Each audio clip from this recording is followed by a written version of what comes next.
ari kutaura nemadzimai NEVSENZIA ndokwazai mhuri yeZimbabwe. Ndingoriwo mumwe wevashumiri kana washandiri murwendo rweupenyu mubasa iroro. Sandisarudzo yangu kudanwa sezvamunoona. Hachizi chipo changu kutevedza bedzi akandituma zvinovedenga.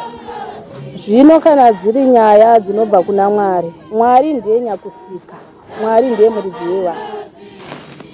Ndinodzosera upenyu kumuridzi, ndodzosera dambudziko kumugadziri. Mwari haana kusika dambudziko.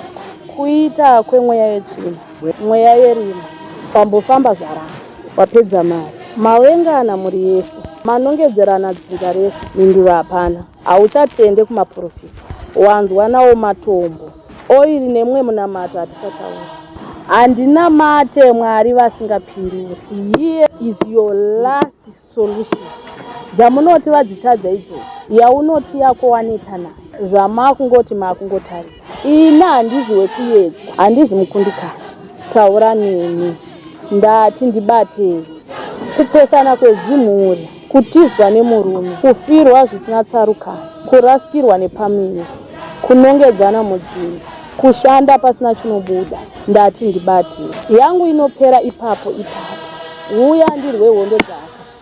Ndati zvakwana, huya ndirwe hondo dzako.